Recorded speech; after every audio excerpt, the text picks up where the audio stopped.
Kalau Mbak Farida sendiri orangnya penolong. Jadi kalau ada orang yang kesusahan itu sering ditolong. Kakak saya pun pernah diberi bahan bangunan, kan dia ingin bangun rumah, tapi belum ada apa-apalah istilahnya. Itu langsung dikirim satu mobil. Ini pernah juga dikirimi TV yang sebelah selatan rumah saya tadi. Itu pas waktu mau mendirikan rumah juga dikirimi TV. Katanya buat melekan gitulah. Didatangkan TV baru.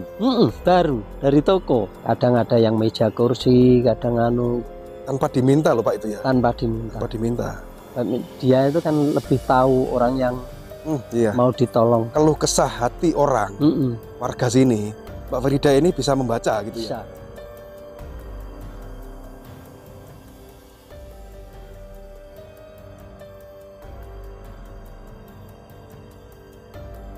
Oke pemirsa, jadi di kesempatan hari ini saya berada di wilayah Ngadiluwih ya, Kediri.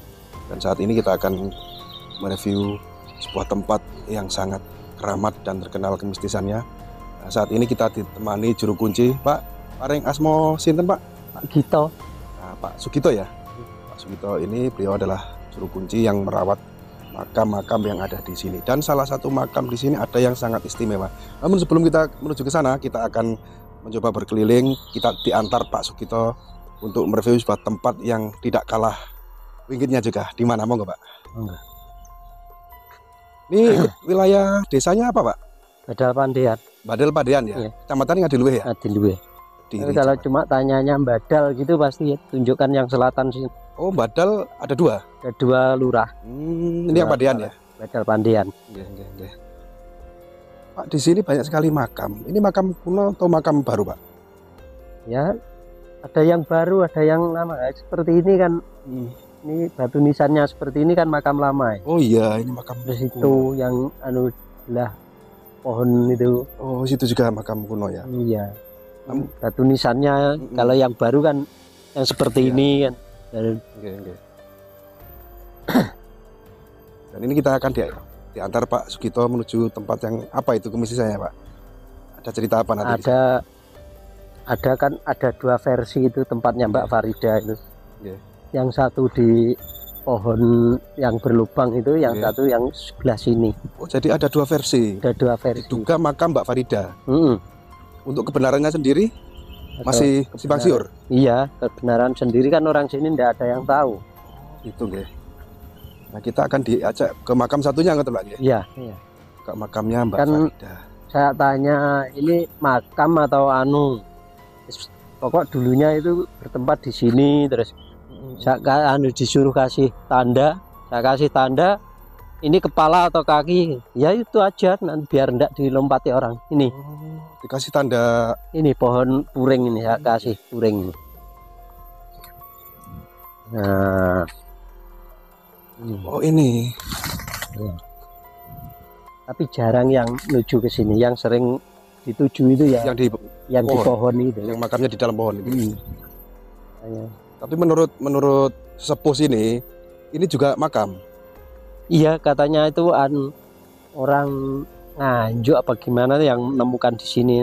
Kan dulu ritualan di terus suruh nunjukkan tempatnya yang asli di mana gitu loh, terus tahu-tahu dia itu sambil memejamkan mata langsung jalan. Kok saya sendiri kan juga heran kok enggak kesandung batu nisan gitu. Berjalan ternyata berhenti di sini sambil merem. Para spiritual ya, orang ngerti ya. Orang spiritualan lah istilahnya. Terus kan pengen tahu yang sebenarnya ada di mana gitu loh tempatnya. Terus saya antarkan, dianya itu langsung jalan kok orang perempuan yang Jadi dari depan sana itu berjalan ke sini merem. Dari musola sana tadi langsung pejam mata terus langsung menuju ke tempat ini. Ke tempat ini terus saya disuruh ngasih tanda gitu aja biar ndak dilompati orang. Iya. Terus dengan kasih tanaman puring ini. Puring ini ya. Ndak pernah ada yang jadi kan ndak terawat ini. Di bawah pohon apa ini Pak? Pohon pule. Pohon pule ini kayaknya kalau melihat dari besarnya udah ratusan tahun Pak ya? Belum ada. Belum ada ya? Belum. Tapi ndak tahu kok cepat sekali Iya. besarnya. Besar sekali ya. Iya. Pak Sugito, ini kan yang diduga ini juga makam Mbak Farida ya. Iya. Tapi para apa ya, peziarah Para itu lebih peziarah. meyakini bahwa makamnya itu ada yang di Pohon bawah pohon berlubang. sana itu ya. Yang di Di tempat ini juga jenengan sebagai juru kunci pernah nggak melihat sosok apa gitu di sini, Pak? belum pernah, Belum pernah ya. belum pernah. Belum pernah ya. Cuma tetangga dulu pernah istilahnya dimasukkan ke makam sini, tapi tempatnya itu di situ, sebelah selatan situ. Katanya rumah besar, bagus. Oh, ada orang sini. Orang Tersesat. sini tersesat. Istilahnya kan tahu ada perempuan cantik digoda gitu loh. Terus akhirnya dijak masuk ke rumahnya sini. Lah, terus dia hampir sadar. Duh, kok makam itu langsung sang perempuannya itu keluar lagi. Terus begitu keluar, ya kelihatan rumah bagus gitu, situ tempatnya. Jadi ada pemuda gitu yang menggoda perempuan. Ketika diajak masuk ke sini itu kelihatan seperti rumah bagus ya. Dan setelah nyampe di sini sadar bahwa ini makam. Hampir sadar, pakai mulai hampir sadar kan, terus tahu begitu langsung perempuannya datang lagi, dah ndak lagi, Hilang. hilang lagi kesadarannya. Jadi kelihatan rumah lagi. Sempat pingsan orangnya. Ndak. Nyata ya, berarti seolah-olah diperlihatkan di sini itu ada sebuah pemukiman gitu, Bang. Rumah. Oke. Sini itu kalau menurut yang orang hilang 35 tahun kembali itu kan masjid besar sini. Orang hilang 35 tahun kembali. selama 35 tahun kembali lagi. Kembali lagi. Masih hidup orangnya, Pak? Masih. Terus sekarang udah meninggal. Oh, sekarang sudah meninggal. Paling di alam nyata itu cuma 2 tahunan. Setelah hilang itu. Setelah hilang 2 tahun meninggal. Menceritakan bahwa di sini ada masjid. Masjid besar sini. Pondok. Jadi saya pernah tidak percaya, tapi ada itu truk muatan pupuk pas hari Jumat, pas waktu jam 12-an waktu beduk itulah. Itu di jalan yang sana itu muser bannya. Terus saya suruh matikan dulu mesinnya, tidak percaya, tetap akhirnya sampai dibongkar pun tidak bisa jalan, tetap di situ. Setelah ada anak pulang dari Jumatan dari masjid, dorong anak kecil-kecil jalan. Seolah-olah ada yang gandoli gitu, Pak. Kan di sini ada orang jamaah. Kalau hari Jumat itu kan, oh gitu. jadi kan ganggu. Ganggu. Suara mesin kan ganggu. Ada kaitannya dengan masjid tadi ya. Itu asal, ya itu mulai saya percaya kalau di sini ada masjid. Hanya orang-orang yang sidik paninggal yang bisa melihat, Pak. Iya. Saya jenengan mungkin Nggak bisa, Pak. nggak bisa. Tapi nyatanya kok gitu loh. Dulunya gitu. nggak percaya saya. Tapi terus begitu ada mobilan itu kejadian 2 kali kejadian itu. 2 kali. Baru jenengan yakin bahwa memang masjid yang diceritakan itu benar-benar ada gitu, Bang. Dan di depan situ katanya itu seperti jalan doho. Besar gitu ya. Besar. Masjidnya Masjid Agung, Masjid Jamek. Dan sumber itu banyak jenengan dapat dari berbagai orang ya. Iya. Yang bisa melihat gitu. Iya. Kadang ya orang yang ritualan gitu kan sering cerita gini. Tapi kalau orang sini sendiri lo malah nggak tahu. Malah nggak tahu ya. Justru orang jauh-jauh yang tahu ya. Yang jauh. Oke, kita lanjut ke makam Mbak Farida yang di tengah pohon, Pak. Ya. Monggo, Pak. Jadi kita akan langsung menuju ke makam Mbak Farida yang ada di tengah pohon. Jadi Mbak Farida ini terkenal dengan hantu yang baik hati, ngoten, Pak. Iya. Arwahnya itu sering menolong orang yang kesusahan. Dan terus di sini itu ada orang hilang, 2 orang di sini. Orang hilang, Pak? Gimana, Pak? Ya di sini ini kan katanya orang yang ritualan itu. Di sini ini istilahnya ada kamaran seperti sel penjara. Itu ada 2 orang, yang satu tidak bisa bicara, yang satu bisa bicara. Ada 2 orang. 2 orang. Yang satunya bisu. Yang satunya? Yang satunya biasa. Hilang. Sampai sekarang Pak? Sampai sekarang belum pulang. Belum pulang. Ketika ritual di tempat itu? Enggak, kan orang itu dulunya itu nebangi pohon bambu di situ loh, depan situ loh. Terus ada orang yang bilang, kamu kok berani nebangi bambu di situ, sebelah baratmu itu kantor polisi. Dia bilang, biarin kantor polisi, saya juga hansip. Akhirnya jarak 3 hari hilang musnah sampai sekarang. Sekarang Pak, orang sini Pak? Ya orang pendatang lah. Pendatang. Tapi menikah dapat orang sini. Menikah dapat orang sini, dan yang satunya di orang sini juga, yang rumah barat sendiri tadi. Oh iya, pojok. Sebelah warung tadi, sebelah pos tadi. Oh, sebelahnya pos. Situ sih yang tidak bicara di situ. Yang bisu. Yang bisu. Juga hilang di sini juga. Ya, istilahnya yang cerita itu kan saya diam dulu kan, ndak ngomong apa-apa, terus katanya kok ada 2 orang di sini, yang satu ndak bisa bicara gitu kan. Terus akhirnya saya tanya, seumpama diambil bisa enggak? Saya kan gitu. Dia bilang bisa, tapi minta ganti nyawa Pak. Ya minta orang lagi yang disuruh-suruh gitu ya. Jadi ya biarin, ya sudah ya, biar aja kan. Bisa keluar, bisa pulang, tapi harus ada gantinya. Tapi kalau ndak ada gantinya, mungkin besok kalau sudah tua seperti yang saya ceritakan tadi, 35 tahun hilang kembali lagi. Bisa kembali. Monggo Pak. Nah, lewat mana Pak? Sangat merinding juga saya teman-teman. Jadi ya di sebelah baratnya sini, sebelah baratnya ya tepat di pohon itu ya. Sebelah baratnya yang ada seperti ruangan kayak penjara gitu ya.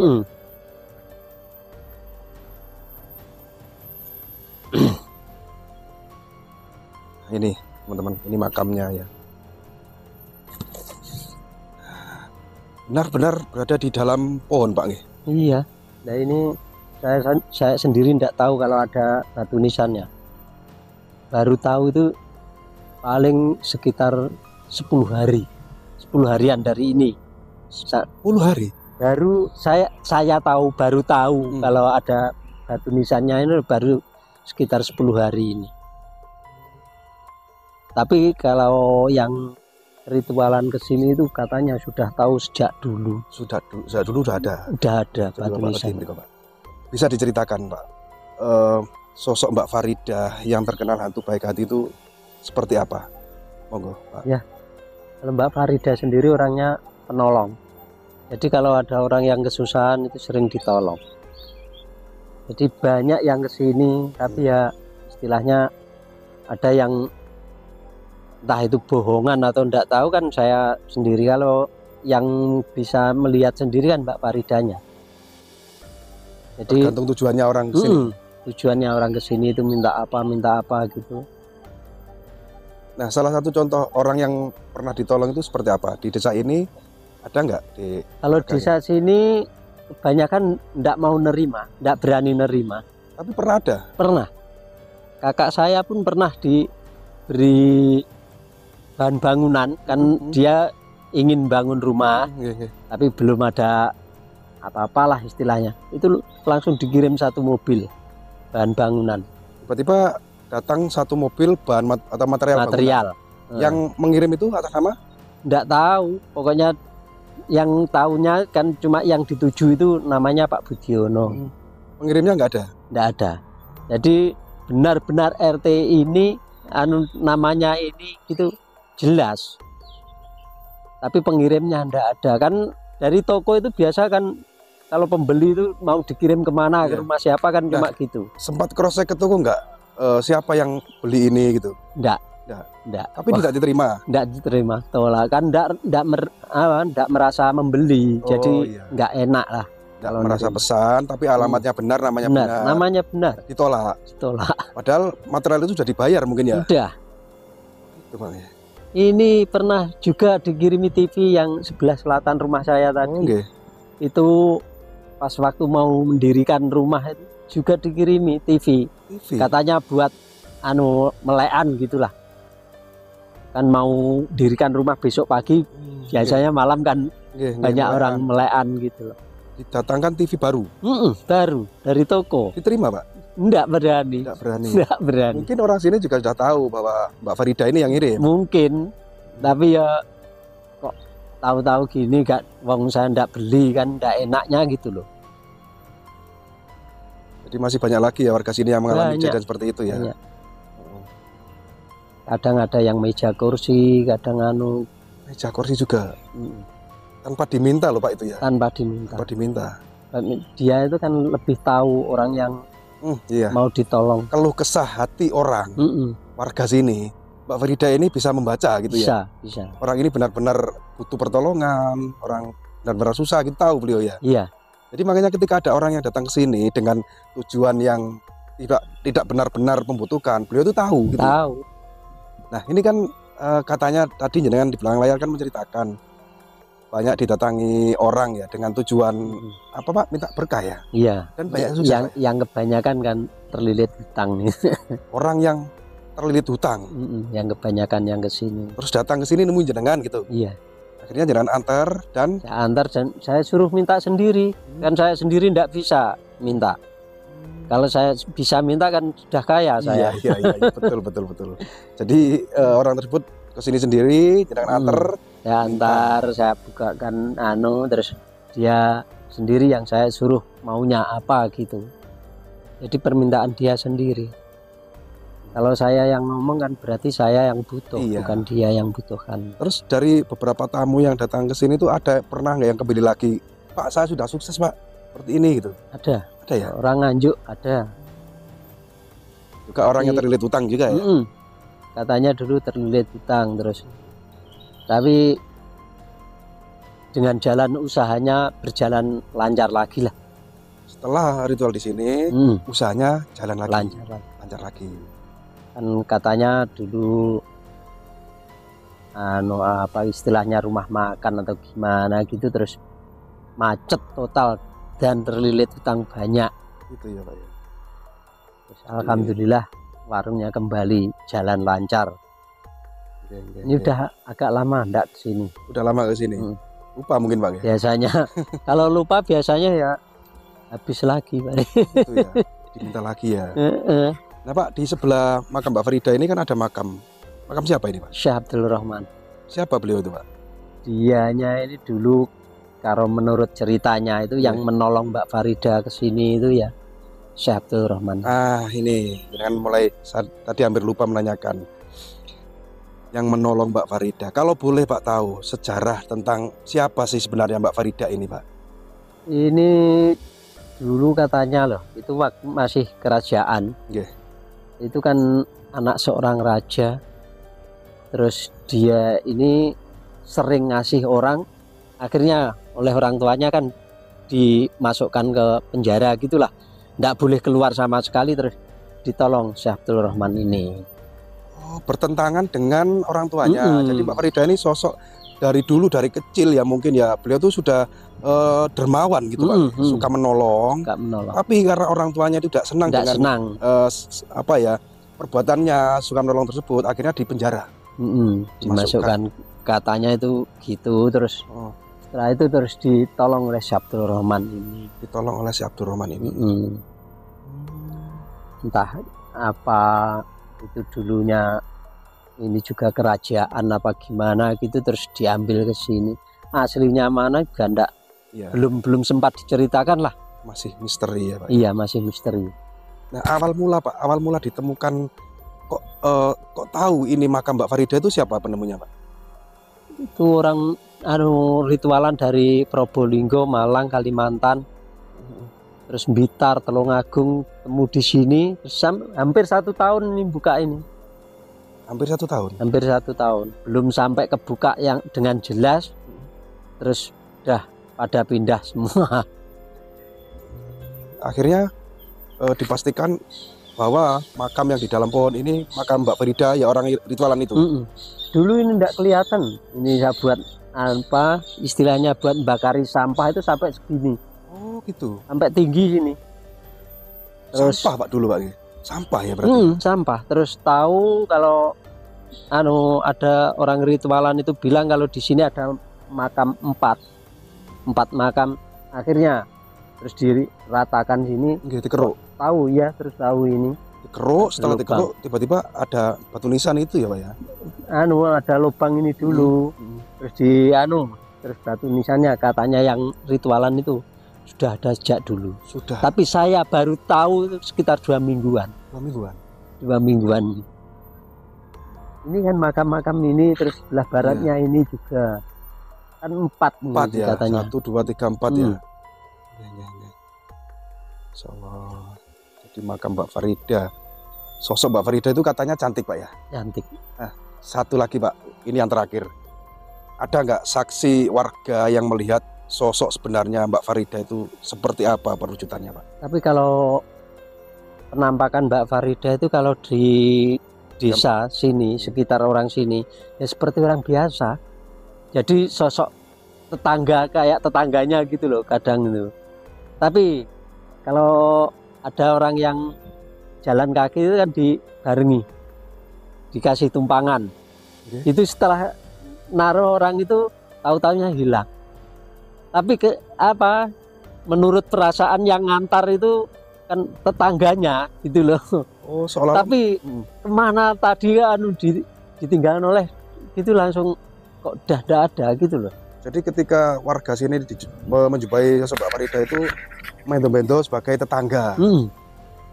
Dan setiap kali seperti itu hilang gitu ya. Hilang. Setelah dibarengi hilang. Setelah orangnya turun ditinggalkan oleh gitu sudah tidak ada. Dan sosok aslinya sendiri nggak tahu ya. Nggak tahu. Wajahnya seperti apa, bisa digambarkan gitu nggak tahu. Nggak tahu. Pokoknya tahunya orangnya ya cantik lah. Nah, dulu pernah ada cerita katanya ada seorang transaksi beli spare part sepeda. Iya. Itu gimana Pak? Itu kan COD-an di Sekartaji. Ya, Kediri ya.